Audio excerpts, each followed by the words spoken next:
6. An Atlanta rapper accused tonight of leading a gang that was allegedly caught trying to move nearly $2 million worth of pot through Metro Atlanta. 11 Alive's Naima Abdullahi has exclusive reaction now from Ralo's team tonight.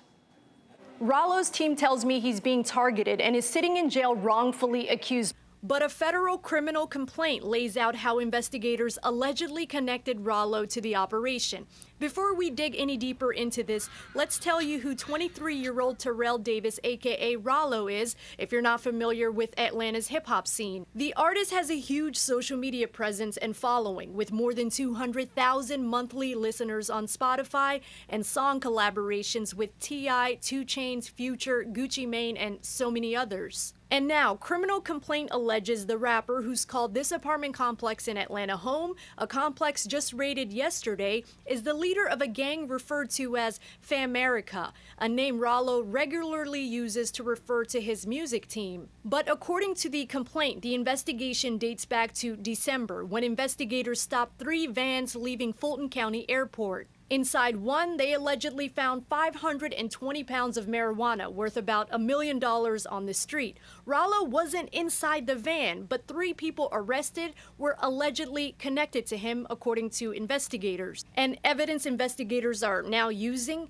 an old Instagram post from the next day that refers to $1 million lost. Fast forward to this past weekend, a complaint says a K-9 unit met Ralo's plane after it landed at PDK and found just under $1 million worth of marijuana. Ralo and 8 others were arrested. Tonight, his team still strongly believes he's being targeted because of his faith as a Muslim. They also discredited the Instagram post as evidence, calling it just entertainment. They also point out Ralo owns the complex that was raided and lets people stay rent-free as a way to give back to the community. Naima Abdullahi, 11 Alive News. Atlanta, Fulton County, Georgia, March 15, 2022, in open court. The court. All right. We're here for sentencing in the United States versus Terrell Davis. I have appearances starting with counsel for the government, Ms. Buchanan. Good morning, Your Honor.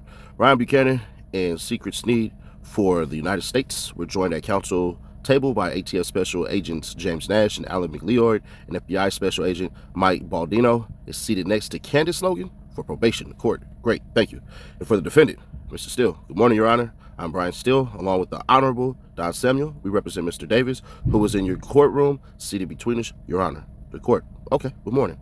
Mr. Samuel, good morning. The court. And for probation, probation officer. Good morning, Your Honor. Candace Logan for U.S. probation. The court. Good morning, Ms. Logan. I have my first question for you, and that is in the PSR paragraph 58. Should it be a 28 or a 26? And we'll get to that in a minute. But I just wanted to, probation officer, it should be a 26. The court. 26, right? Probation officer, yeah. The court. My version says probation officer. Your version, yeah, your version says 28. The court, yes. Am I looking at an old version? Probation officer.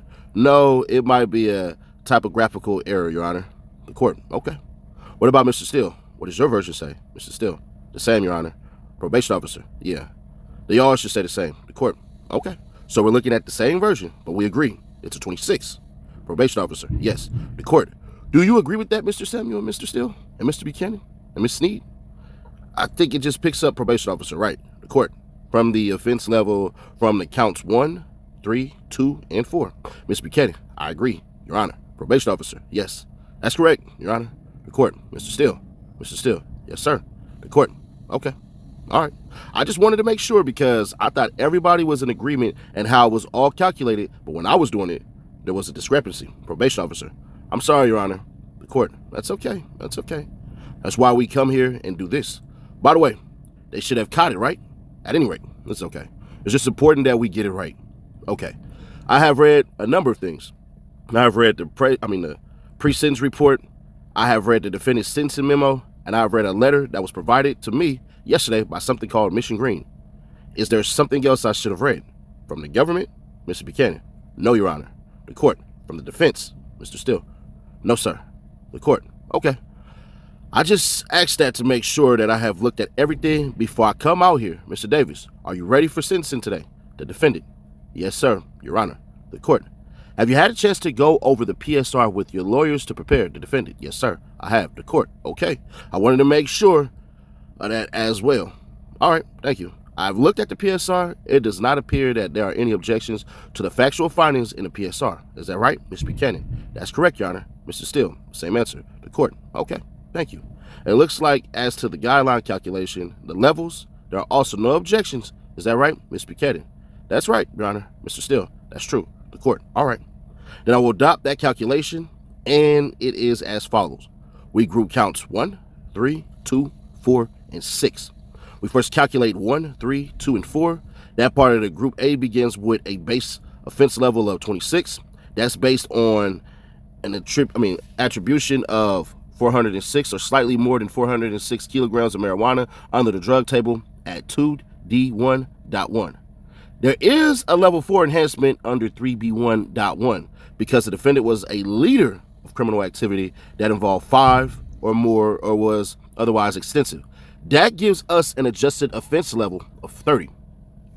On count 6, we have a base offense level. If you look at 2S1.1, it calls for the reference to 2D1.1, a base offense level of 26. 2 levels are added because the violation was under 1956. So we add 2 more and we get a 28.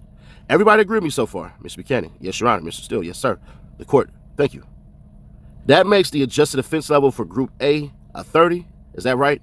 Okay. Looking at Group B, the felon in possession, we have a base offense level of 12. There are no other enhancements or adjustments for it. That becomes the adjusted offense level. And looking at Group C, which is the possession of the prohibited foreign object, that's the cell phone, right? The defendant. Yes, sir. Mr. Buchanan? Yes, Your Honor. The court. That is the base offense level of 6. There are no other enhancements or adjustments, making it an adjusted offense level of 6. Taking all those things into the grouping under 3D14, that means that we come out of it with an offense level of 30 because that is the level of grouping A for counts 1, 2, 3, 4, and 6. And Group B and Group C are 6 or more levels below. So they don't add any units. So we get an adjusted of we get an adjusted of offense level of 30. Everybody with me so far? Any disagreements, objections? Mr. Buchanan? No, Your Honor. Mr. Steele? No, sir. The court. All right. We take 3 levels off for acceptance of responsibility, and that puts us at a level of 27, criminal history. There is an objection to the criminal history. Do you want to talk about this, Mr. Steele? Mr. Steele, we have spoken about it. We spoke about it with Mr. Davis as well, Your Honor. We are waiving that objection. The court. Okay. I think that's right. I think it's a losing objection. This is for the 2 offenses for which he was arrested in January 2010. They are not like a spree because there is an intervening arrest, and so I think it is appropriate for both of them to count. It's a shame because it increases his criminal history quite a bit. It was a long time ago, and he was a young man, but they do what they want to do. I don't mean people do what they do. I mean the guidelines do what they do, and they count it the right way. And so I think it is appropriately counted, which means that we have a criminal history score initially of 8, which gives him a score of 4, and that a total offense level of 27 with a criminal history category score of 4 has a recommended range of imprisonment of 100 to 125 months, supervised release on counts 1 through 4 of 3 to 5 years, 5 and 6 up to 3 years, and count 7, 1 year. Any objection to that calculation of guidelines, Mr. Buchanan? Not from the United States, Your Honor. Mr. Steele? No, sir. The court. I should also mention that the fine guideline is $25,000 to $5 million. That takes us out of the guideline calculation to where we put that aside. We consider it, we put it aside, and then we decide what is the appropriate sentence concerning the 3-5-5-3 factors. I've considered all of the factors before today in reading what you have provided. I will talk about them more. You know, I got this letter from Mission Green, which tells me that marijuana is not that serious, and the world is going towards, or at least the United States is going towards, the legalization of marijuana. The second part is obviously a correct observation that marijuana laws in the United States are changing, and in most places, relaxing. But I do not think that really has much of an impact here because I think this defendant knew that he was doing what he was doing in an area where it was not lawful.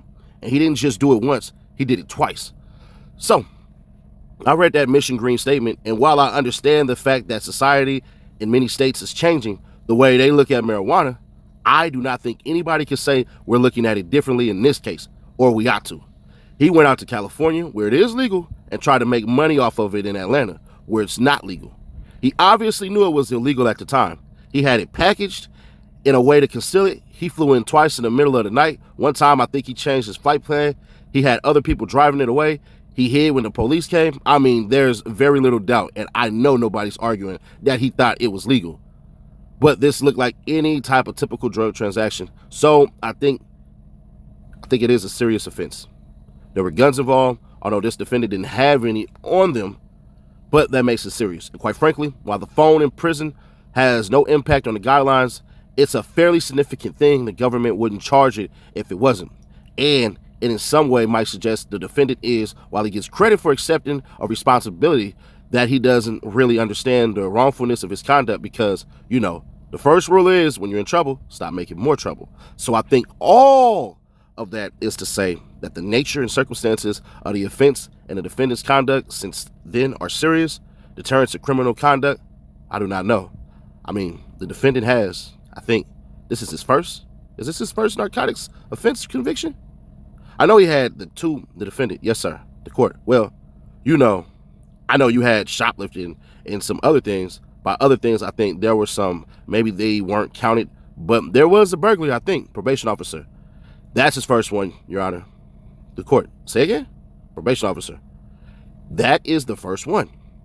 The court, yes. I mean, he is also, and he also has obviously a lot of talent in other areas and the ability. I mean, I see another possession of a firearm. I mean, he obviously has talent in other areas and things he can do to make a living. That means there's less need for deterrence or to protect the public. I mean, I think all of those considerations, they're important considerations, and I think those probably weigh in favor for the defendant. I mean, he obviously knew what he was doing was wrong here, but he's not a person that looks like he has to survive by flying in an airplane loads of marijuana. I think he's got other things he can do with his life. At any rate, those are my initial thoughts. I will respond to anything else or mention them, but I have considered all of the factors. And now I will let you all address them in a way that you want. Does the government want to go first? You all both want me to impose a sentence of 108 months. Is that right? Mr. Buchanan, that's correct, Your Honor. Mr. Steele, that is correct, Your Honor. The court, okay, well, go ahead. Mr. Buchanan, Your Honor, very clearly has a command of the facts, so I won't belabor the court going through the facts. But one thing I will point out in terms of seriousness of the offense and that 3553A factor that the court considers is that this case, just as much as it is a drug trafficking offense, it's a financial case as well. I believe the street value, if you consider both of those loads of marijuana and upwards of $1 million and close to $2 million. The information to which Mr. Davis entered a guilty plea also contained money laundering, and the court pointed out in detail how money was laundered through real estate purchases, I believe some automobile purchases as well. And so, you know, I would just remind the court of those additional counts. And additionally, the last count that the court pointed out, the phone, which is a serious offense. Its phones within custodial facilities do present danger. Your Honor, with all that being said, we believe the court. Does anybody know what he was using the phone for? I don't know what bothers me more, the phone or the fact that then didn't he try to get other people to come in and fess up to owning the phone and the cop to it instead of him? Mr. Buchanan, we have worked through that allegation, but we've not completely, the court, okay, Mr. Buchanan figured it out. And obviously it happened in Alabama, so that presents a bit of an issue as well. And so, yes, I think that the sentence of 108 months works within the 3553A factors to promote respect for the law, which I believe has been a process for Mr. Davis, given his criminal history and how this case has worked to provide deterrence for him going forward.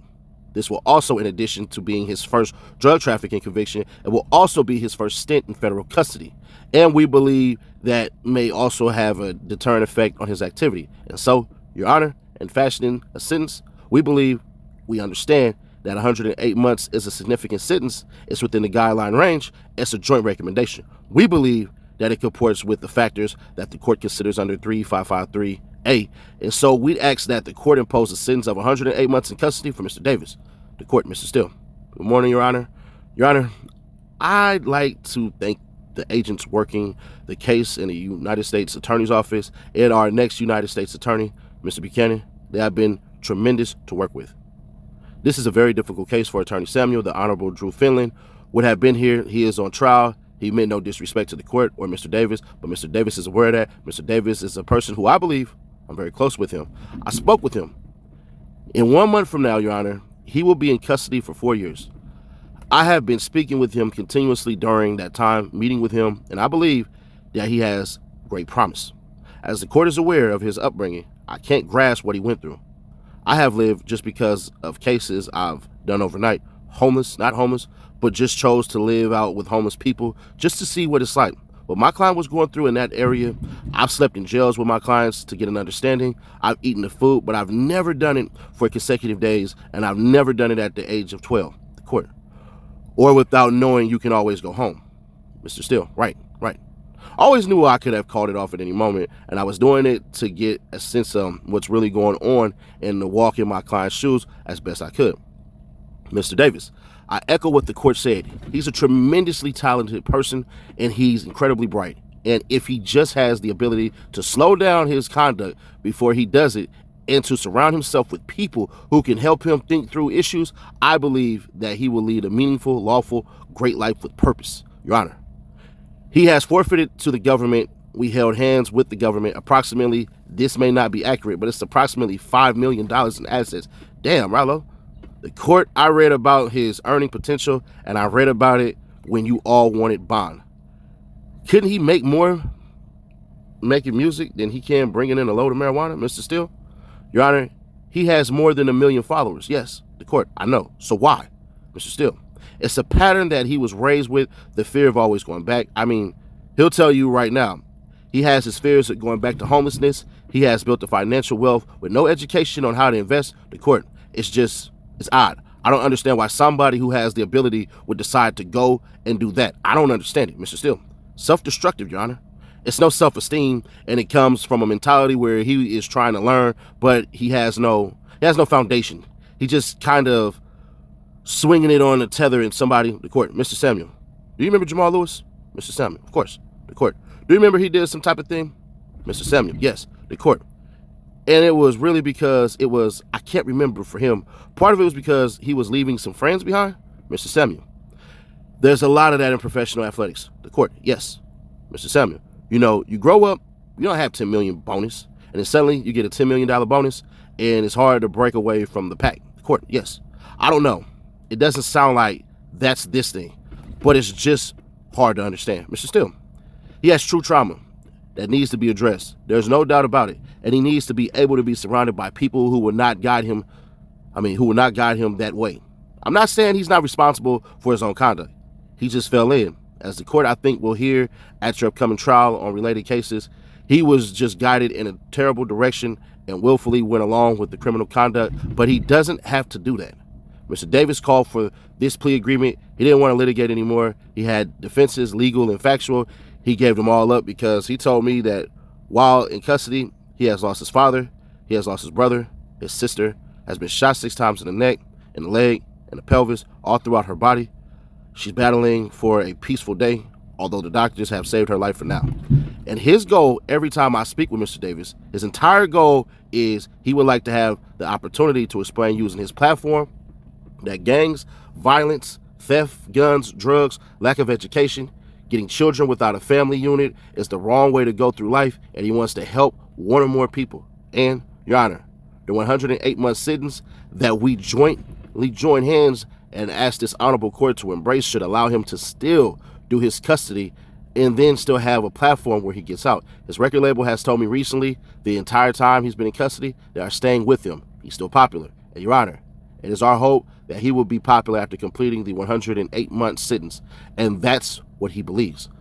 More time than that, Your Honor, once I was before you in another sentencing, you said very deeply that you believe in, and it's the law, not 1 day extra to be a sentence. Not 1 day extra to a sentence. And I believe that Mr. Davis could use the court's sentence on a community service that he spent his time using his platform, getting to our communities in our youth, hopefully to break the cycle of despair that's going on. He also, as this court knows, the court, wait, what does that mean? You want me to not sentence him to prison? Mr. Steele, well, I can't do that. We have a binding agreement. The court, all right, okay, I'm sorry. Mr. Steele, I'm saying 108 months, but no more time. The court, okay. Mr. Steele, and then no more time. and then make part of his supervised release what his goal is. You know, the court, yes, Mr. Steele, to help others. Your Honor, I'll answer any of your questions, but I believe in Mr. Davis. I have watched him at the Robert A. Dayton Detention Center, the Floyd County Jail, and Clay County Detention Center, and I visited with him and speak with him often, United States Penitentiary here in Atlanta. He has asthma. He lived those 4 years. It will be 4 years next month from today, April 15th, is his arrest of 2018. So that's 4 years, less than 1 month. He lived in the hardest place during the hardest time that I know of. When I've been practicing during COVID with asthma, he's never gotten COVID, thankfully. Your Honor, I would ask you, I'll answer any questions. Mr. Davis, to me, is going to do great things. Great things. The court, does he need substance abuse treatment? I don't see that in his records. Mr. Steele, he doesn't do drugs or alcohol. Am I right? The defendant, I'm going to do it anyway. I'm going to do the classes anyways, regardless. The court, what about mental health treatment? Mr. Steele, I don't know. I don't have any reason to say that he needs mental health treatment, but the court, you had mentioned that he's still dealing with trauma. The court, oh, tremendous trauma, yes. If that's, I apologize. I thought you were saying the court. I'm just wondering about supervised release, Mr. Steele.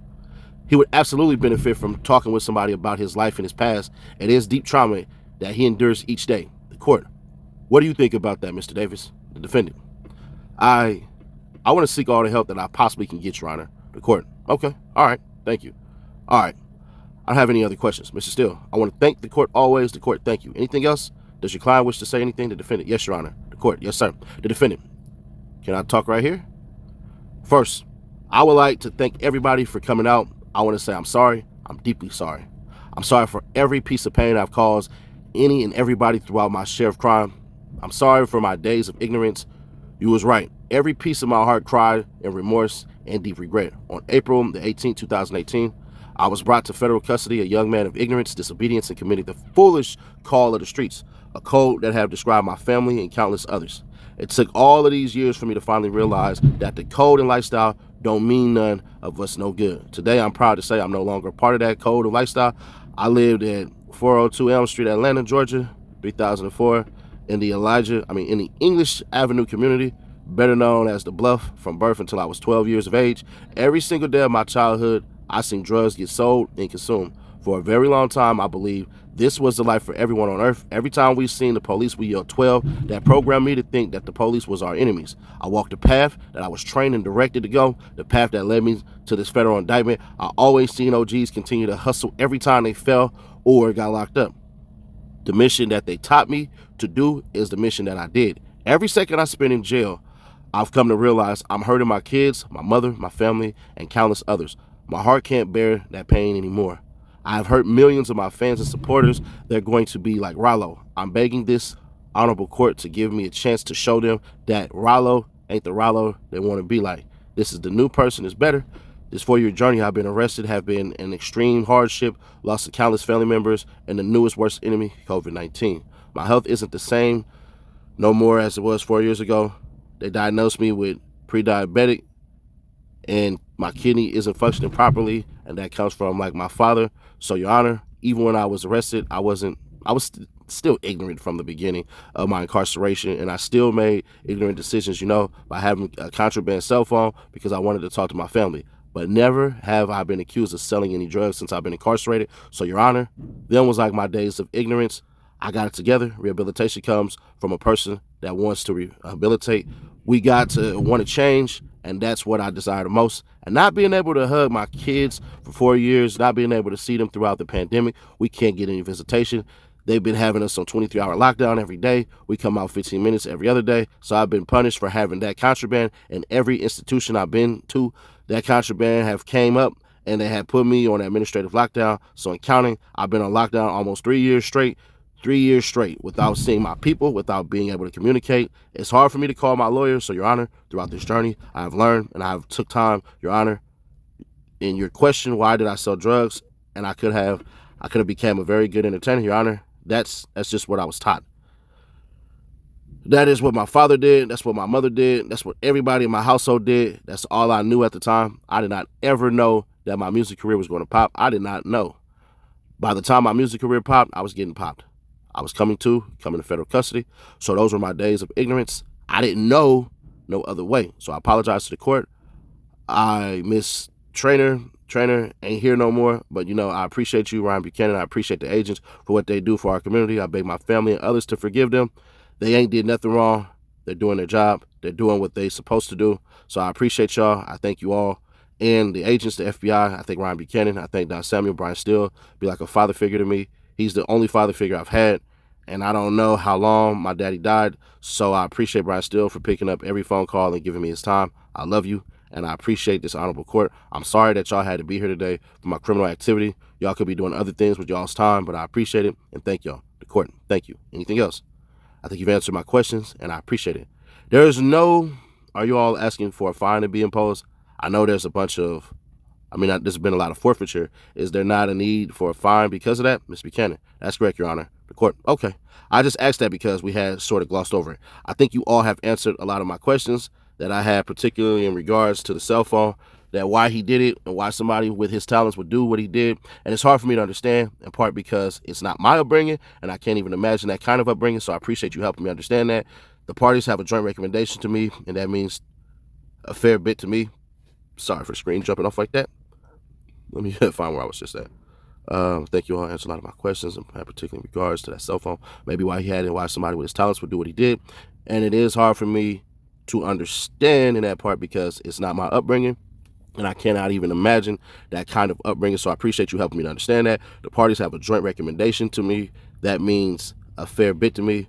When does criminal history, Officer Logan, when does that fall out? Is it 10 years? Probation officer, it's 10 years for offenses it's 15 years for offenses that are a year and a month, where he gets a sentence of a year and a month of custody, the court. So his sentence is that he had criminal history for car theft, the receipt of stolen cars back in 2010. He was sentenced, I think, to 1 year.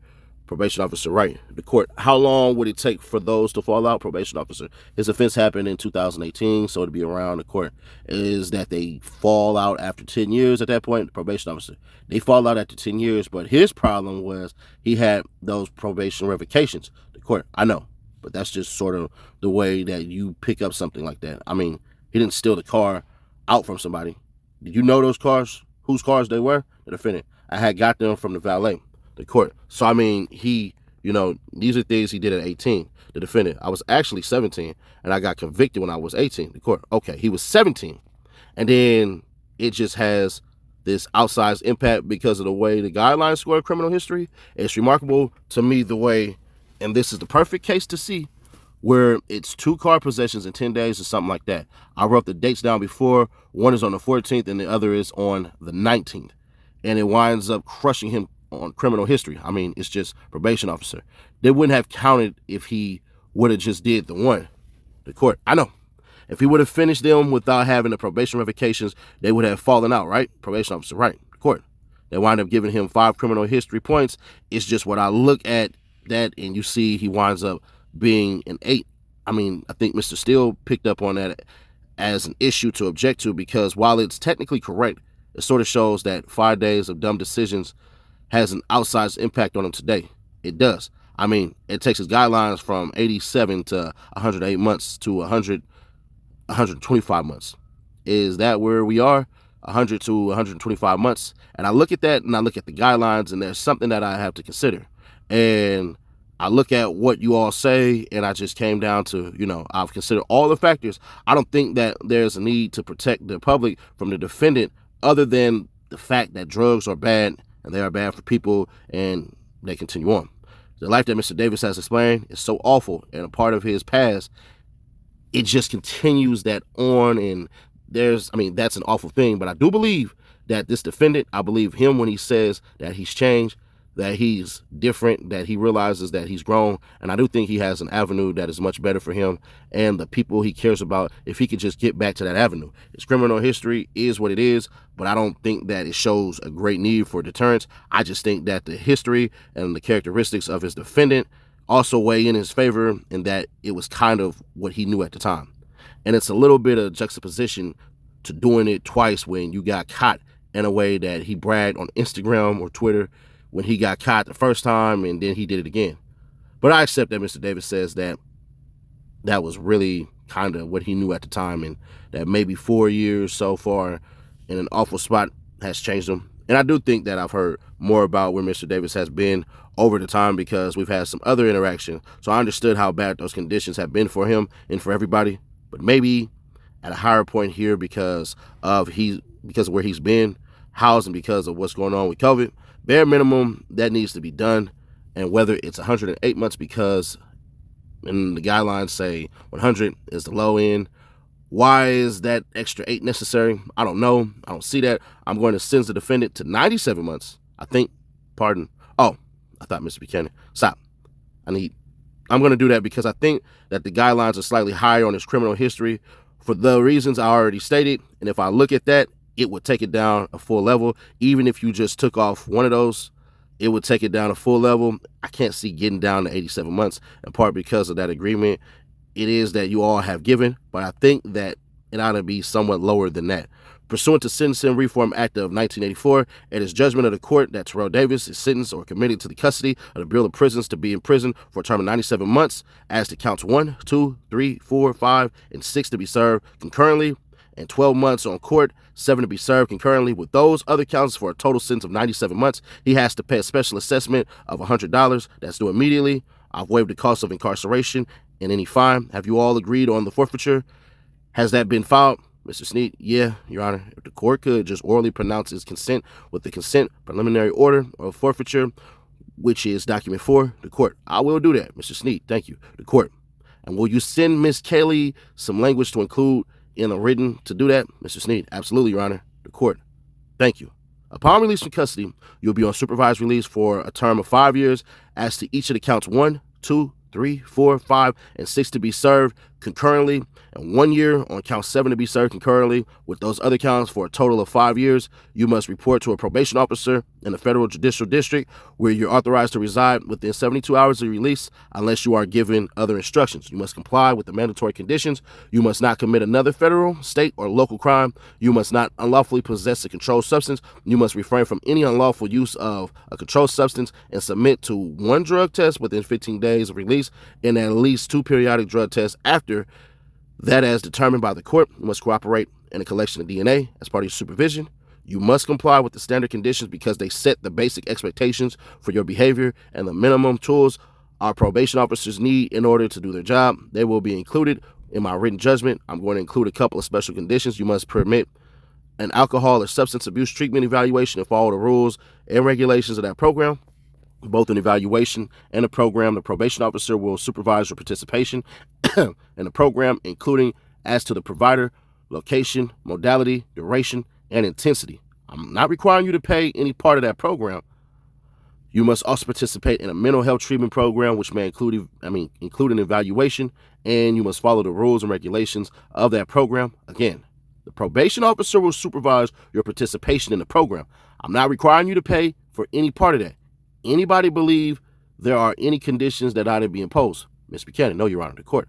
I want you to understand, Mr. Davis, that supervised release, I see as something that supplements incarceration, okay? The defendant, yes, sir, Your Honor, the court.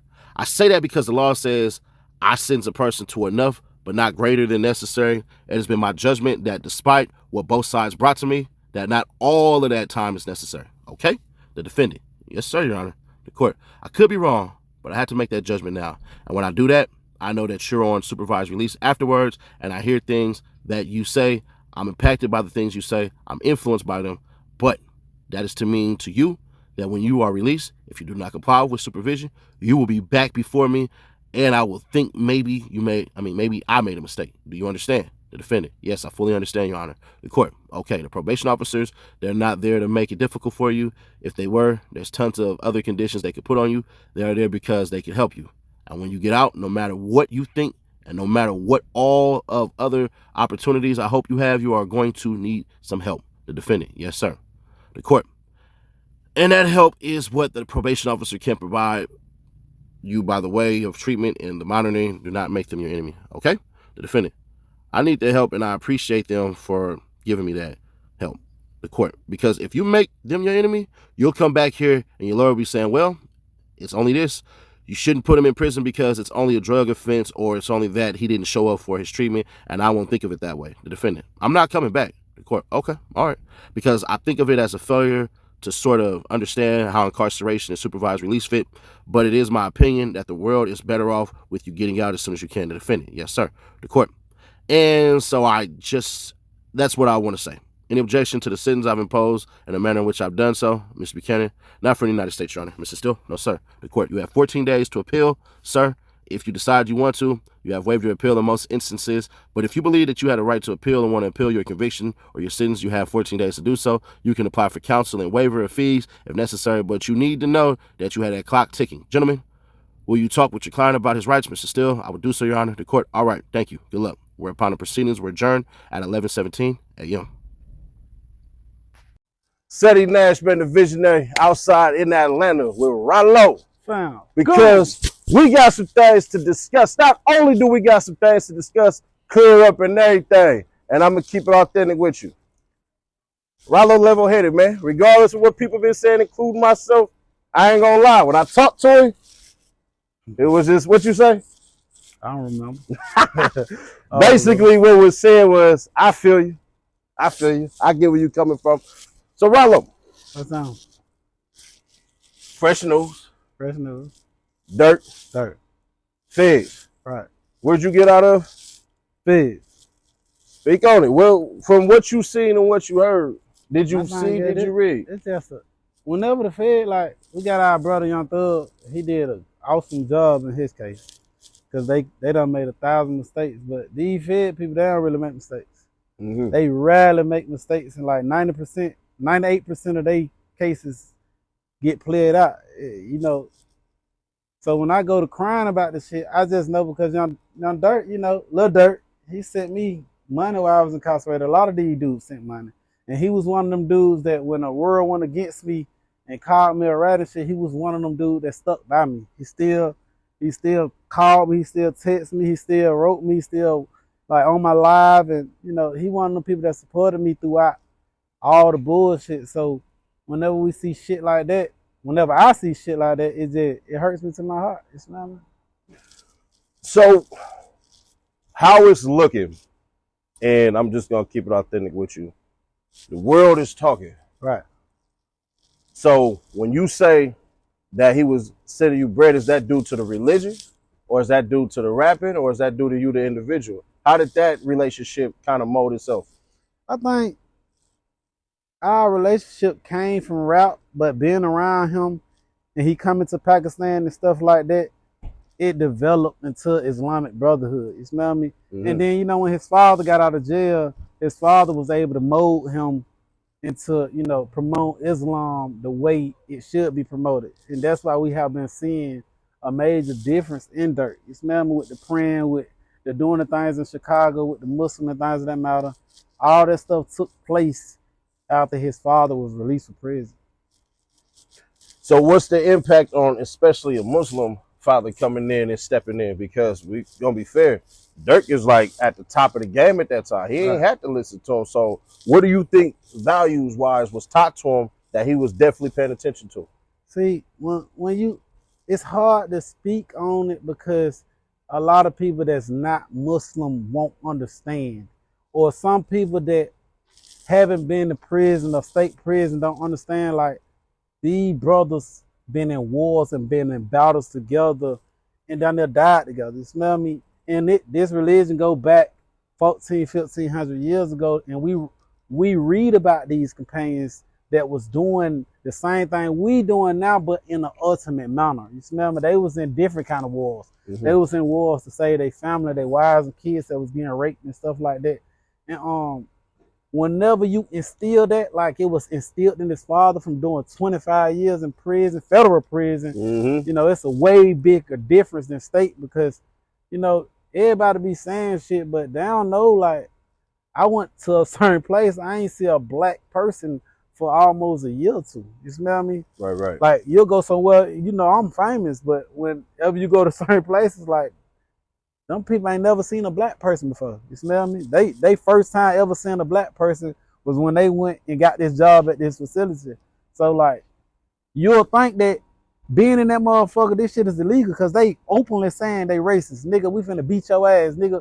And They'll beat your ass, break your arm, break your leg, sit you in a hole until you got well. And then when you get on that phone, they listen to your phone call because they waiting on you to say these folk did something to you. Right, so right. like, I know cell phones in certain places and stuff like. But I'm saying, his father had to go through them type of things, Right, right. which instilled that Islam in him. And honestly, bro, it was at a time where a lot of us ain't had nothing but that. Right. Like when I left the Lamborghinis and the Hellcats and the Corvettes to the streets, on the streets, and they took it, apartments and all that, I still was able to pray. I still had my salat. You smell me? And that draw you closer to your Lord. You smell me? So you said something the other day where you said between Quando and Durk, you choose your faith essentially. You Right. ain't stepping with nobody. Right. So what drew you to say that? You know, people think I just be lashing out saying shit, but they'll see me liking Durk picture, and then they'll see me liking Quando Rondo picture. And they'll, y'all probably don't see it, but I see the comments because that shit comes straight to my notification. Yes, sir. And they'll be like, Ralo, you fake hell, you liking Quando Rondo shit and you liking Durk shit. Choose sides. And I seen it on countless occasions, and I seen it even more when Durk got arrested. So when Durk got arrested, they just started, yeah, Ralo, you need to choose sides. I'm like, nigga, I choose Allah. You smell me? This is what I'm on. And if you ain't Muslim, you're not going to understand it. You smell Right. me? A lot of people ain't going to understand it. Right. Because there's a certain brotherhood that come with that. I think that I'm looking at this shit like we just keep killing. Most niggas keep going to prison, go to prison. And these stupid motherfuckers are right on my page like, stand on business, go slide for your partner. Like, that's got to be the stupidest shit in the world. So, like, we going to keep doing this and keep doing this. Ain't nobody going to speak out and break the cycle. And then when a nigga like me try to speak out against it, then goddamn, they going to troll me. Right, right. But, they sometimes a motherfucker let this peace talk trick them, because if they come over here, they ain't going to make it. Right, right. Like, I learned a lot from, like, niggas like Gotti and them, because them niggas was on defense like a motherfucker. You smell me? And that's what I play now. I play defense. So I gotta ask you, since you talked about Gotti, Right. the reason how it even what made me say what I said, and then they took some things and stuff like that. My thing was I get it, raw reaction, but you got people that look at you. Right. That's the term of heavy lies the crown. Right. So from what you had said about Jook and the packs and all that, Mm-hmm. and you letting that go, or you standing on that? I think that we as human beings all have emotions, and sometimes we react in an emotional manner.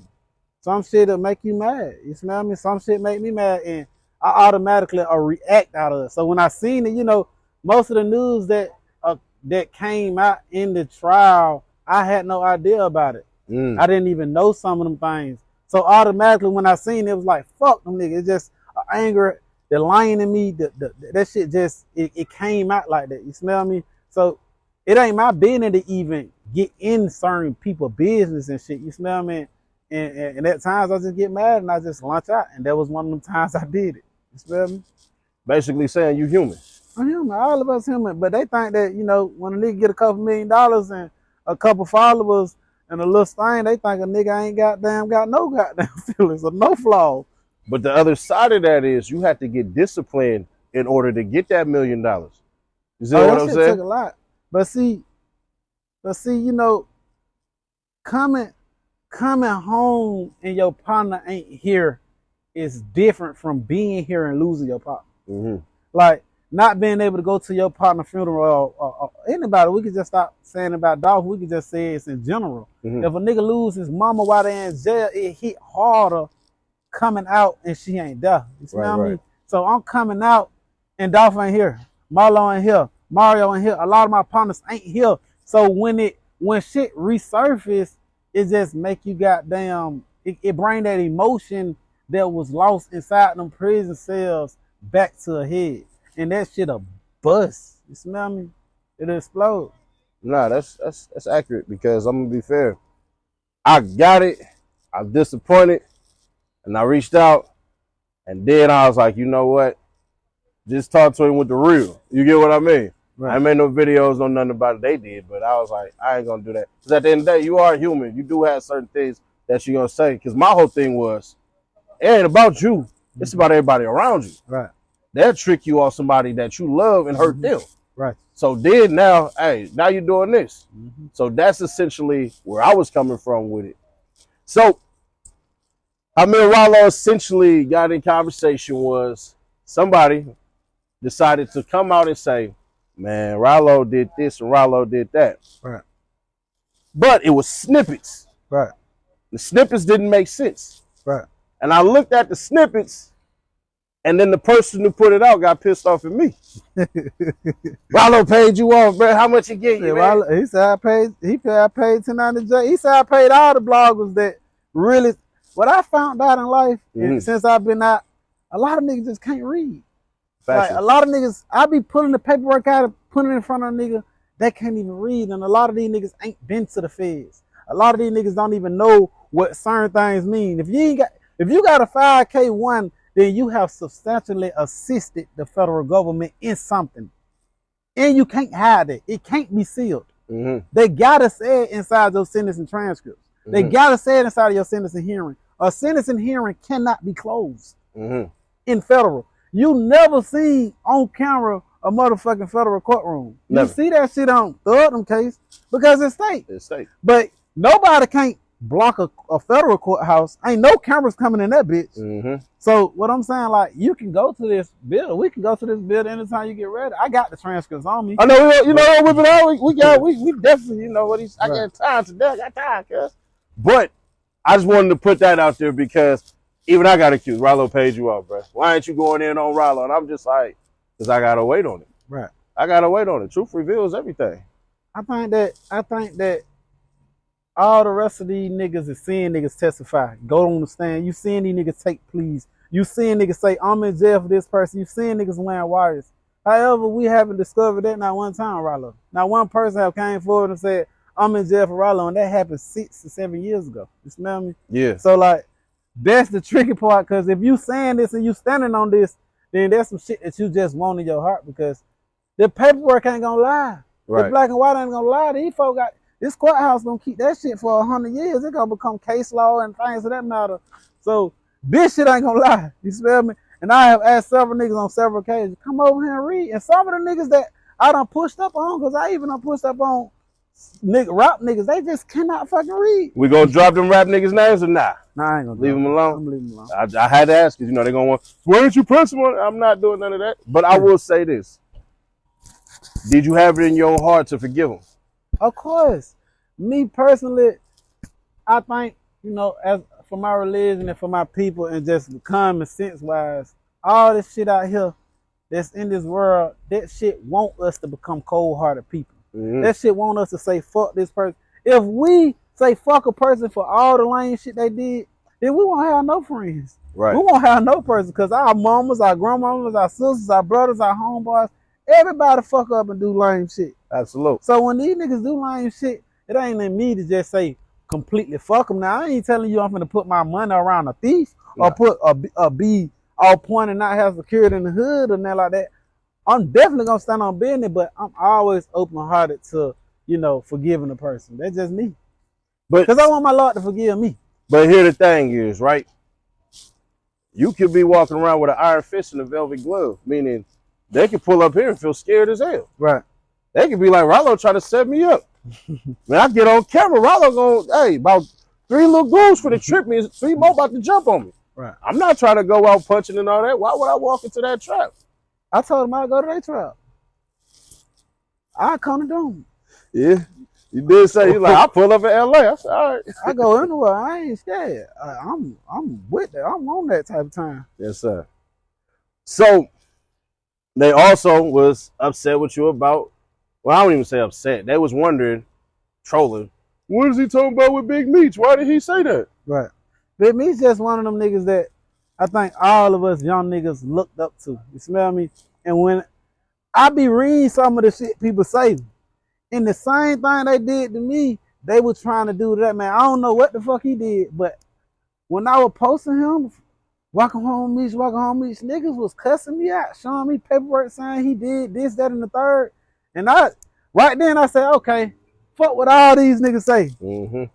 Stay out these niggas' way. You smell me? And don't make the mistake that I made, because I made the biggest mistake trying to talk to a nigga and prove to a nigga like, hey, John, I ain't do that. This is what I did. And as soon as I did that, a nigga recorded me and edited the whole phone call and tried to make it out of something that it wasn't. You smell me? So I made that big mistake, and you know, I know he the OG, and people like, nigga, he ain't gotta listen to you, but I think that all of us as people can listen to another person, young, old, or middle. You smell me? Who teach you these electronics? The kids? Exactly. You know what I mean? We can learn from anybody. Exactly. Anybody say that BS, I walk away from them, because everything that's new, somebody from their generation created. Right. So they gotta educate us. Right. So that's always the example I use every single time. There's value in these youngins. It's just you got to do it the right way. But back to the youngest part, what you doing with your youngins now these days? I mean, you said what them my man's did. You know, they're my plaza right there. I'm building me a corner store. It's gonna be like a bodega. It's gonna have a restaurant in it. I'm building me a hair salon, a barber shop, and a smoke shop. And in these instances, we're gonna be able to get a barber license. You know, I'm gonna put a school for cosmetologists so the girls can get that. If a nigga want to get it, they can get it too. But I'm having schooling over here, back here in the masjid. We got boys and stuff like that. We're having the after school program so kids can come over here to the park, and we right across the street from the Mercedes-Benz Stadium. I'm just trying to do for them what the dope boys, I wish the dope boy would have did for me. We got snap machines up here. We feed them. You smell me? So that's where I'm at with them. I'm gonna try to get me a van to pick them up from school every day, to be able to take them over here, give them jobs so they can clean out the barbershop and shit, so they can get them some joints and shit every week or something. That's what type of time I'm on. You know, I'm for the youth. Right. I'm right here. Right. The rest of these niggas ain't out here. Right. I promise you, you can't go to their hood and do that. I'll be fair. When I asked a couple of people about you, it's nothing but respect. Even certain people was like, I don't really like him, but I respect him. I was like, for real? It's like, yeah. Because I said, I'm about to go do an interview with Ralo. Anybody got anything to say with it, let me know so I can block your number now. See, my thing is, I don't even be giving a fuck if they don't respect me, because I know niggas that's dying about their respect. I know niggas that's sitting in prison for the rest of their life because a nigga disrespect them. And if I react off every nigga that disrespect me, then I have 1,000 bodies. Because every comment a nigga try some lying shit on me, I be like, man, that nigga don't know how I beat this stupid ass. He come over here. I've been to boot camp, I've been to rice grab, been state fed. I know how to fight like a motherfucker. Man, I will beat your stupid ass. You come over here playing. And if you pull your gun out, you ain't gonna win type of shit. Like, I ain't the biggest and I ain't the baddest, but I don't go in the room or in the cell thinking that I'm gonna win. I ain't scared to lose a fight. You know what I mean? So like, disrespect and respect, I don't care for that shit, but if they play, they gonna find out. That's what I'm on. So one of the most popular things that's trending before the Lil Durk thing happened was Thug and the YSL trial. Right. What's your thoughts on that, from seeing how much in the beginning did you see opposed to right now? When the judge was there, was he white? Was it a black man or a white woman? It was a black man. Okay, all right. So my thing about that is just, I look at that state shit like it's play. You know, I know a lot of niggas is doing state time. They gotta be grateful that they doing that, because them motherfucking feds will send your ass to Australia. Like, I don't think people understanding the significance of being just in your motherfucking vicinity, like just being in your state jail. Listen, niggas is dying and begging the fucking federal people, please just put me in my region.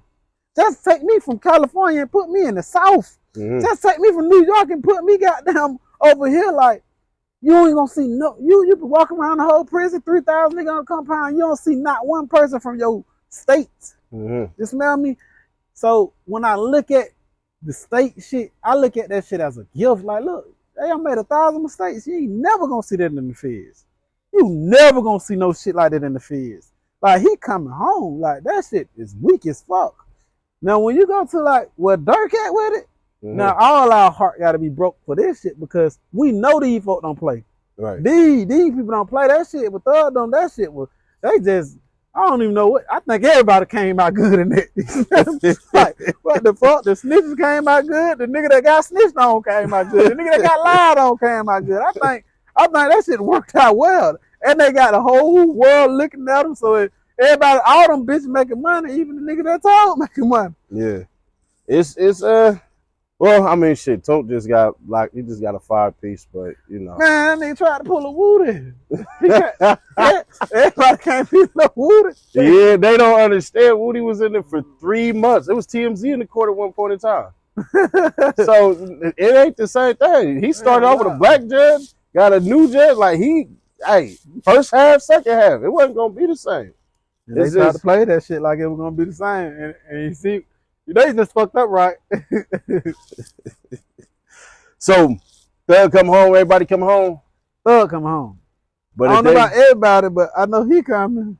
But if it was you, they said if it was you, right? If they said put an F on your report card, and you got this far, you didn't had 2.5, almost 3 years of your life taken. Your kids don't look the same no more. It's turning into teenagers. Do you take that? I mean, I think, because he's not a felon right now. I think that we gotta take this shit what it is. We signed up for this shit. You smell me? Like a lot of us, I really can't speak on them, cause I don't want niggas to think I'm just degrading state shit. It's just that federal shit just different. You know what I'm saying? He can see his kids. It's niggas that's from Georgia that's housed in California, and they girl ain't got no gas money or no flight money or no hotel money to get there. You smell me? It's a major difference in seeing your kids grow up while you in prison, seeing them every week. They're not seeing them, period. Mm-hmm. You smell me? So like, because you was where? What state was you in? Shit, I was at 11 different spots. But my spot that I was in Maryland and some shit called Cumberland, Maryland. Some shit I never heard of in my life. That shit right down the street from Hazleton, and that shit in the middle of nowhere. And the officers always told me, I didn't never see black people until I came to this job. No black people. I ain't seen not one black nurse, not one black teacher, not one black officer, not motherfucking the food people. I ain't no black people. That shit hit different. Yeah. I ain't racist. Don't get me wrong. Nah, but you ain't saying nothing. Don't people looking like, man, we look like aliens in that bitch. We don't belong in that shit. So they treat us any kind of way. Terrible. Yeah, they even got this weird thing called, they think we got thick skin. Swear to God, I BS you not. Like my iron level is high. But you know, you be on the road a lot, so yeah. You know you be going through, most of the areas is rural and full of number Caucasian people. I done heard it a couple times. I ain't never seen a black person till I seen you. Yeah, that shit real. That shit automatically make you uncomfortable. I don't give a fuck who you is. Yeah, it do. It definitely do, because the compliments ain't real compliments. And compliments is kind of like, nigga, what you doing here? Nigga, yeah. I even had one time, I had down there like reverse racism kind of shit. I swear. Niggas like, I was wearing some college shit, and dude treated me way better than all the black people in there. I said, damn. We was in Philly the other day. That shit was wild. Philly is rough. Man, you telling me. Nigga, I was in that motherfucking jail. Them niggas is going. That shit was like one of the worst spots I ever been in. Bro, I was on this shit called 52nd. The day before, they AK'd the nigga in front of the police. Then right around the corner, there's still some pieces of a nigga right there. I said, you gotta be kidding me. The nigga, Teddy Nash. I said, what you doing out there? I'm sorry. I'm in here, nigga. Yeah, let's get up out of here, homie. Let's get us notes. But yeah, that was cool. Anything in particular you want to speak on? I mean, I came here for you. You smell me? Whatever you want to do. But I want you to see the paperwork request. Yeah. I like paperwork parties. Let's do it. So this right here, fellas, people, if you don't know, this gray bag right here, this is strictly for federal inmates. Came straight out the feds with my Quran. So niggas that's in the feds that got cell phones, y'all know about this motherfucking bag. I brought it home. All right. These are all the sealed documents. Niggas be asking me for the sealed documents. You see that shit say under seal. This is some of my discovery. More sealed shit. More evidence and shit. This is my statement of reasons. And this is some of the shit I want City to read. Read, I want you to read that, City. Please note that on Thursday morning, June 3rd, 2021, I spoke at length with the Honorable Assistant United States Attorney Ryan Buchanan, along with the Honorable Donald F. Samuel, as we responded to an AUSA Buchanan's email to discuss potential 5K cooperation for you. AUSA Buchanan explained that the government is attempting to stop the violence in our area/country, and there is a program to send a message to segments of our community that gangs, drugs, guns, and the like are not the way to go to life. This is everything that you and I have discussed for years. AUSA Buchanan stated that you may have information. I immediately told AUSA Buchanan that you will absolutely participate in this program, and as that is, you are setting your mind to do your life's path anyway. The issue is that AUSA Buchanan stated that you will not receive a 5K for this potential participation in this program unless you are willing to assist the government in the cell phone Apple Watch matter while at Robert A. Dayton Detention Center. This is a misdemeanor crime. And I immediately told AUSA Buchanan that you will absolutely participate in this program, as that is what you are setting your mind to do in your life's path anyway. The issue is that AUSA Buchanan stated that you will not receive a 5K for this potential participation in this program unless you are willing to assist the government in the cell phone / Apple Watch matter while at the Robert A. Dayton Detention Center. This is a misdemeanor crime, and I am highly encouraging you to do the same. We will assist the other friend of yours who is involved and is not being prosecuted. I cannot make any guarantee that this will happen. However, we need for this to be done. We look forward to speaking with you soon. What date that was? June 7th, 2021. So, if I would have perhaps gave this motherfucking officer up, right? He telling me I could have got a 5K one or reduction and got out of prison. Right. So I immediately, when I got this letter, I immediately reached out and told them to go get the officers and tell them I'm finna get them anywhere between $250,000 and $400,000 to take this charge. A lot of these brothers went over there and the officer booked on me. I'm like, nigga, this a misdemeanor charge. You're gonna be out the next day and you're gonna still be able to get jobs for the rest of your life. He told me no.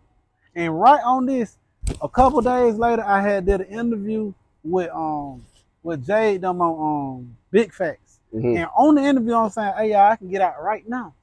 All I gotta do is let this nigga come forward. I wasn't finna do it myself and tell on the nigga. Right. As soon as I would have told on the nigga, he would have had paperwork on me saying I told on him. Right. So I went on ahead and took it to the chin and did the rest of my bid. And you just bear witness to I could have been out that motherfucker. But I definitely 100% wanted to pay the nigga to take the charge so I can get on out of jail. Right. But you know, some people say that's still snitching, and some people say still take your lick. I looked at it differently. I was like, nigga, that's too late. You played the game way too late. That's how I looked at it. I think that's take too late. So how it was presented was it felt like you could have pulled that off way before. Right. So yeah, that's where I'm at with it. When I was looking, I'm like, hold on. This looked like some way too late ass play. You can't throw a Hail Mary now. You might as well end the game. I mean, I think in it a year, 2, 3, 4 years, any time off doing all that goddamn time, bro, shit changed every year in this motherfucker. Right. You know what I mean? So like, I mean, it was too late by the time I got my time. It was like I ain't had nothing goddamn a year and a half left. You smell me? Right. So it was like, fuck it. Might as well just go on ahead and sit on down. Right. But you know, I got sentencing transcripts and everything. I send them to you so you can most definitely. Yeah, no, we'll put it up. We'll put the reading and everything up like that. Because one thing, when a person is essentially screwed over, they're not bringing the paperwork. They're not bringing it. Yeah, nah. They don't bring it because if I can't guide you to the truth, I'm gonna tell you a lie. Now the paperwork gonna tell you everything. Yeah, absolute. I got everything you need. Of course, I'm gonna ask you to blank out like social security numbers and shit like that when you put it up. Right. So when y'all see him blanking out certain shit, it just is protection of my birthday or my girl, you know, my social security number and addresses and shit like that. But they go to I do want to do this though. They go to sentencing transcripts right here. All right. I'm gonna let you get there. I'm gonna text it to you so you can have the full transcripts and shit. Right. So you can read it. Because whenever y'all see sentencing transcripts, that means everything is in the sentencing transcripts and the PSI. You even get to see stuff that's been reduced as far as charges reduced, all of that stuff. That's one of the things that people piss me off with that shit too.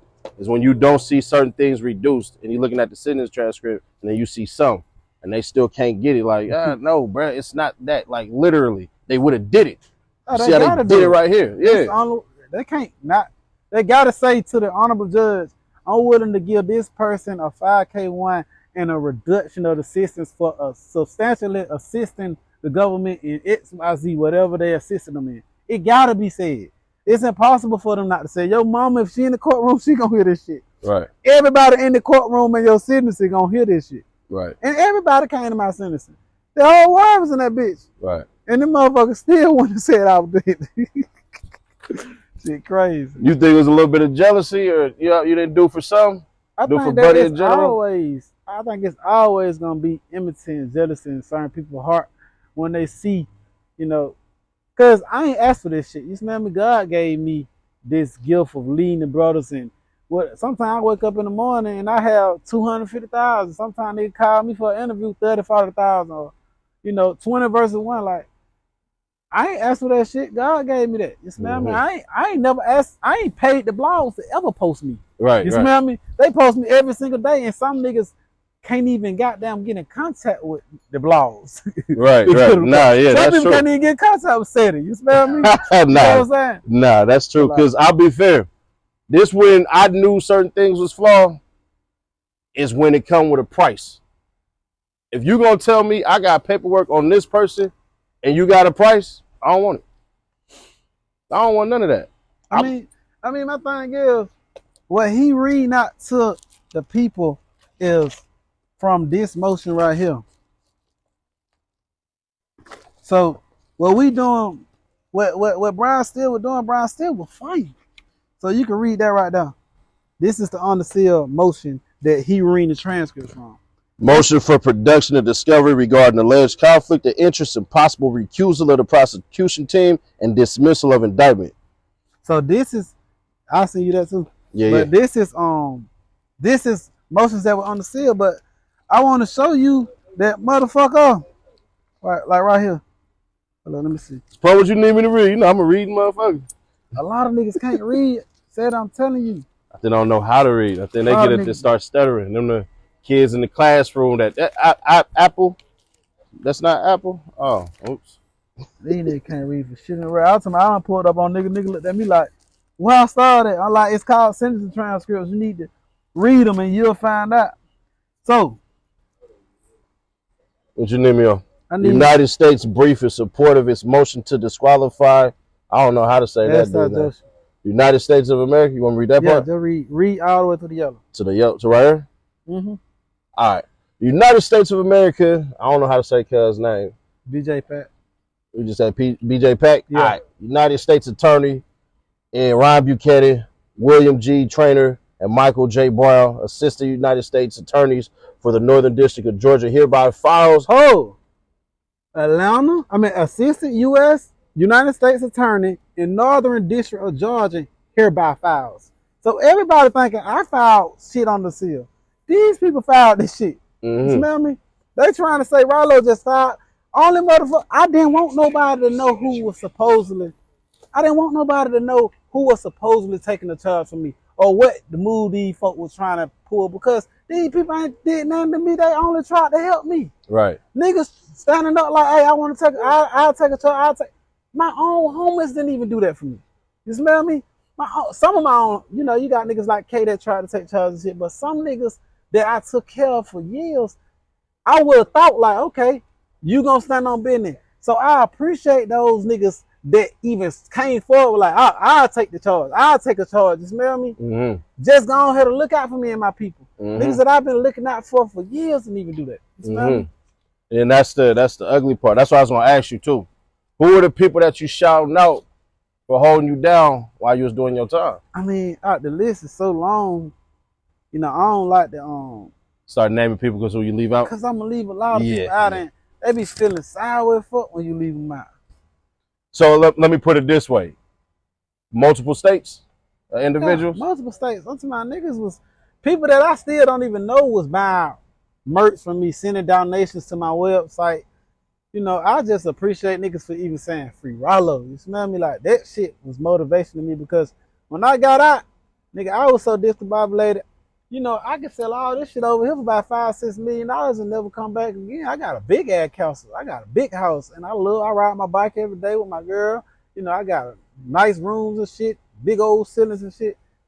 I had almost gave up on this shit. You smell me? I said, I'm gonna take my bag and I'm going about my business. You smell me? But the right thing to do is come give back to your people because God puts you in that position. You smell me? Mm-hmm. Whenever God give you that, and you know, in the Quran it tells us if you don't do the right thing, our Lord will replace you with somebody better. And I feel that a lot. You smell me? I don't want to live a life for nothing. It's better to live with a purpose, and have substance in your life. A lot of these people miserable as fuck. Yeah. A lot of these niggas can't even go to their neighborhood and sit right here. My grandma stayed right there 40 years. Mm-hmm. You smell me? And it's just an honor to be able to come over here and we can walk to the stadium. We can walk to these same arenas these niggas performing in. You smell me? And being able to have opportunities to be able to provide. Because some of these niggas losing track of wealth. Niggas is saying, oh, this nigga got more money than you and this nigga more richer than you. But what have he did for the people? Right. And then, okay, if he get him a car or some shit, it's going to be a new car next year. Right. We need to understand we got to be able to make sure our people straight forever. Right. You smell me? I ain't about them apartments the motherfucking trap out of. I bought them apartments because we needed somewhere to live. Niggas were having kids. Niggas got baby mamas and shit. And them motherfuckers need somewhere to live. And then I ain't want my people stressing about no motherfucking rent. That shit is like slavery, man. We up here working every day trying to pay this motherfucking rent. I think that's where a lot of that respect that came from too, from what you was doing for your people. Righteous. And I tell certain people that I deal with, man, leave that alone. Let the people fight your battle. Mm-hmm. You see what I'm saying? That's the same thing I'll tell you. Hey, man, leave that. Majority of that stuff, man, let the people fight your battle. They gonna do it for you. And that's the crazy part because the people that you do the shit for, they don't even fight for you as hard as the people that see you do it for another person. If you get what I'm saying.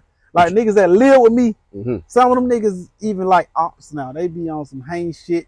They be dragging me or they finding a problem that happened in 5th grade that we did. And Ralo took my pencil back then. What about this shit? What about? You smell me? Like some of this shit, like some of them apartments over there, the motherfucker ain't have a floor. The motherfucker ain't have a wall. The motherfucker need a drywall, sheetrock, insulation. We have sinks, toilets. We have a motherfucking tub. My nigga was able to provide that for you. And it took a while to get permits and hire electricians and plumbers. And people don't even understand how much fucking work be put in for another nigga and them to say fuck you or call you opera. Like some of them niggas was the ones that even went to John Doe. Like John Doe was never my co-defendant. You smell me? Them niggas went to him. You smell me and said, hey, I just want this for the paperwork. Like, nigga, you supposed to be my motherfucking partner. You just want that type of shit. Right. And you knew. You 100% knew what I was trying to do because it wasn't hidden. We were talking about this shit. John Doe went over there and seen the fucking police with me. He like, hey, this nigga turning the money down. Oh, so now you saying pimping the feds ain't right, but you went to the motherfucking officer for me to pay him. He ain't saying that though. First I'm hearing of it. First I heard of it, yeah. Cause he gonna edit all that off the phone call. He ain't gonna put it. If I'm saying if you gonna do something, put it all out there. Right. Don't motherfuckers just put the truth out there, put it all out. I bet the nigga like, if you gonna do that, just put the whole phone call out there. I had that with somebody in y'all city that don't like me. I said, just show the whole entire thread, bro. Just go ahead. You want to drop it? I don't expose text messages, inboxes, and everything like that. Yeah, but show the whole thing, bro. Don't throw no rock and hide your hand. Yeah, none of that. And then I told her, we can meet anywhere you want to, have a conversation, or if you want to thug it out, we can thug it out. I'm not trying to do that. I'm much better now, but nah. So I definitely understand that 100%. But let's leave it out on this one, man. Back and rapping. I hit you up. You like, I'm in the studio. Right. What's next? I'm dropping my book. It's called Chosen. And I got some good people. As you know, I've been on Love and Hip Hop and shit. I got some good people that's behind me, and we finna shoot my series to my book. And we're gonna shoot a big old series. Like, It's like a 3-episode thing, and all of them got like 12 different chapters and shit. So like we shooting that, but we dropping the book next month. Sometime we're gonna start, promoting it out, and it's called Chosen. Mm-hmm. You're the first person that able to hear what it is, but we're gonna drop my book and we're gonna go for the move, and we're gonna retire. I mean, of course I'm gonna keep dropping songs because shit, it make me so much money. Why the hell stop? And then it helped me with my mental health. Like I'll be able to vent throughout that shit. Right. So when you saying you venting, what's some of the words that you'd have said that you had to sit back and reflect in some of them songs that you're talking about where you venting? My favorite part, two of my favorite part is I never did no lame shit to none of y'all. Ralo kept it real with every one of y'all. I ain't never did no lame shit to none of them people. Like what? Most of them niggas bitches, I ain't even know fuck, cause most of them niggas bitches is ugly, and I don't even like ugly hoes. So where all this hatred coming from? Right. I never did no lying shit to none of y'all. Now, there's a couple nigga bitches I done fuck that can be a little bit mad because I done fuck their bitches and shit like that. But other than that, I ain't did no lying shit. I thought me personally, and from being in the streets or being loyal to the street code, all our thing was, we ain't fucking with no rats. Why? Because these niggas put niggas behind jails and took niggas from their families and shit. That's why we ain't fucking with no rat. Right? That's the whole thing that we always stood on. We ain't fucking with no rat. This nigga just put my father, or this nigga put a nigga in jail for the rest of their life. Or any kind of period of their life. Right. If we ain't got no nigga saying that about Ralo, then why the fuck is you mad? You mad for no reason. You just mad. You just pissed off. I think it's money. I'm gonna be honest with you. I think it's money. Why you think it's money? Because it's what money provides. It gives you comfort. It can give you time. But it can give you you think energy. I got some rich niggas hanging. There's some niggas with money hating too. Yeah, but then again, what did I tell you before? The people spoke on you what? They said what? They respected you. Even the ones who like, I don't really like him, but I respect him. You can't buy that. That's why certain niggas, I die about my respect. Right. You see what I'm saying? So what you ain't getting from here, you might get from here. Right. What you ain't getting from right here, you might get from right here. Yeah, that shit lame as hell. Yeah. I can't, I just learned just not to try to even understand fucked up ass evil shit. Cause they heart fucked up. You gotta be a cold-hearted individual to just put that on somebody that goddamn kept it 100 in these streets. You smell me? That's why I just gave up on that shit. You gonna call me out of everybody? Shit, now you know I'm in the bricks and how much pounds of weed and how much shit I don't put in these streets. You gonna call me that? That shit fucked me all the way up. So, nah, cause this time I was like, man, he was in Sac. That was crazy. I was like, yeah, that makes sense though. Yeah. How'd you like Sacramento? Cause people in Sacramento gonna want me to ask you this one for sure. Man, y'all motherfuckers in Sacramento, in the part that I was in, in the Murder Mountains and shit like that, of the 101, y'all got some strong ass people. Cause bro, ain't no one in hell, bro. Y'all survived. I almost tapped out 10 times being in the mountains. It's hard, nigga. Ain't even got real good central air and heat in most of the mountains and shit. Like, nigga, and that shit scary being all up there. And sometimes it just start snoring out the motherfucking blue. Like, it be cold as hell coming out, and then the mountains, the motherfucking road be this small, and you be coming down that motherfucker. Those that's on the 101, those that's in Murder Mountain, bro. I'll take my hat off to y'all. That cheap ass hotel that y'all got down now, at the bottom right there, that goddamn still got them old ass blankets and shit on now. If you sleeping on that and you goddamn ain't never been bit by bed bugs, you gotta be strong because that shit fucked up. And then the food, oh my God, like y'all ain't got no black rice peas and macaroni and cheese and collard greens and shit. Like y'all some strong individuals. I take my hat off to y'all and I don't want to go back. Well, not that part over there. That's more like the bay and everything. That's where I be at. Yeah. Nah, Sac is the airport and shit. Where now Sac is where I flew everything out most of the time. Yeah. Because so you didn't kick it in Sac like that then? Hell nah. I just use that airports. They got good airports. Yeah, they do. They got good private airports. Sometimes I used to ride that shit from there's some shit called Settle Creek, California. Yep. I used to ride from Sutters Creek all the way to Nevada because it's a road that you can just go straight. So I have a plane that got down Sac, and I play like I'm on that bitch. I go over there, show my jewelry, take a picture so all the feds can come right down. and I have me a plane already in Nevada with a whole nother load on it. Mhm. So the Fed always used to be looking at me. They ain't know I had 2-3 of them bitches in the air. Yeah, not that shit. You know what's crazy is when I was looking at places to buy, there's a spot called Cal Neva that's over there. Where you talking about? It's for sale right now for like 2.1 mil. They got its own airport and all that There crap. wasn't no black people in that motherfucking Sutter's Creek. Oh no, hell no. We was at Walmart. We be the only black people out Yeah, there. nah, and they definitely gonna give that. What you doing here? They just were looking. But they food fresh as hell in California. They got some fresh ass food. I don't know. They growing that shit down the street or something. Yeah, nah, it's that's kind of reason why it's all the produce come from California. Like Man, they got 60%. good ass produce. You eat fruits out there, it ain't nothing like the fruit we got. For real. But shit, we're gonna end it right there, man. Mr. Love, Right, baby, love. boy. He put Yes, up in sir. Pakistan, fat enough. Put up in Pakistan. He realer than a lot of you niggas. Oh man, don't tell them that. They gonna Yeah. hate that one, man. Yeah, the visionary. We out of here, man. Atlanta, I love y'all for real.